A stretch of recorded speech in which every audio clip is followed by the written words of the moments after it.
काय वहिनी, कुठं हळदी कुंकवाला गेले होते काय? नाही रे, हळदी कुंकू संपला ना. मग तू म्हणालास ना तुला काहीतरी हेल्दी खायचंय, म्हणून मी हे आणायला गेलेली. ओके, मखाना. येस, ते बजेट मध्ये चालू झालंय ते. करेक्ट. बजेट मध्ये पाहिलंच ना टीव्हीत. हा, याचं काय करणार?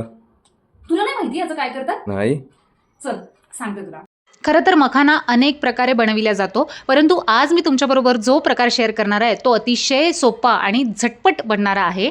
रेसिपीकडे वळण्याआधी मला आपल्या भारताच्या अर्थमंत्री माननीय निर्मलाताई सीतारमण यांचे आभार मानावेसे वाटतात की त्यांनी यावर्षीच्या म्हणजे 2025च्या बजेटमध्ये बिहारमध्ये मखाण्याचा बोर्ड स्थापन करण्यासाठी जे प्रोत्साहन दिले आहे त्यामुळे आपल्या सगळ्यांचा खूप फायदा होणार आहे. कारण मखाना इतका हेल्दी असतो हे तुम्हाला ऐकून आश्चर्य होईल, पण मी तुम्हाला सांगते. ठीक आहे, फायद्याच्या आधी आता आपण बघूयात की हा मखाना बनवायचा कसा. मी कढईमध्ये 1 चमचा तूप घालून घेतलाय, त्यामध्ये थोडंसं मीठ आणि त्यानंतर मखाना घालून घेतलाय. आता हा मखाना कुरकुरीत आणि खुसखुशीत होईपर्यंत त्याला भाजून घ्यायचा आहे. सो ॲक्च्युली मिठाच्या जागी बरेच जण त्यामध्ये आणखी मसालासुद्धा, लाल तिखट किंवा मॅगी मसाला किंवा मग लिंबू घालून त्याला आणखी आंबट फ्लेवर देण्याचाही प्रयत्न करतात. तुम्हाला जर आवडत असेल तर तुम्ही त्या प्रकारे बनवू शकतात, पण हा सॉल्टी मखानासुद्धा अप्रतिम टेस्टला लागतो. त्यामुळे हा तुम्ही ट्राय करायला हरकत नाही. कारण काय ना, खूप लोकांना माहिती आहे मखाना असतो आणि तो हेल्दीही असतो, पण त्याला बनवायचं कसं हेच माहिती नसतं. पण मखाण्याचा एक प्रकार मी आज तुमच्याबरोबर शेअर करते.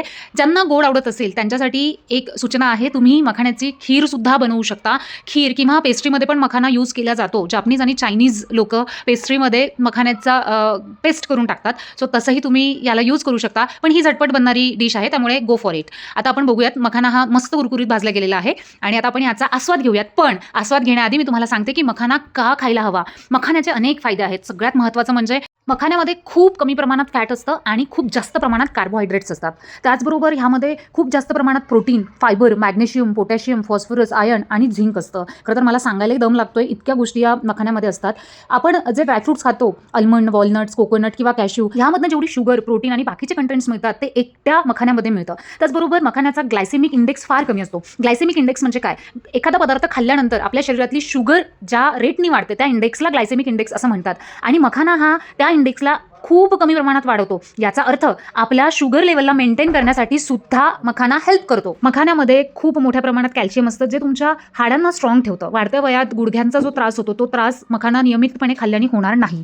त्याचबरोबर तुमचं ब्लड प्रेशर नॉर्मल राहतं, डायजेशन सिस्टीम गुड होते आणि सगळ्यात महत्त्वाचं म्हणजे मखाना हा अँटी एजिंगला सपोर्ट करतो. तुम्हाला तरुण दिसण्यात आणि राहण्यात मदत करतो. वेट लॉससाठी हा उत्तम पर्याय आहे. तुमची किडनी आणि हार्ट जर तुम्हाला हेल्दी हवं असेल तर मखाना तुमच्या आहारात नक्की ॲड करा. घरातील प्रत्येक सदस्य मखाण्याचा आस्वाद घेऊ शकतो. मी आणि गौरव मखाण्याचा आस्वाद घेतोय. भेटूया पुढच्या व्हिडिओमध्ये. चॅनलला सबस्क्राईब करायला विसरू नका. बाय.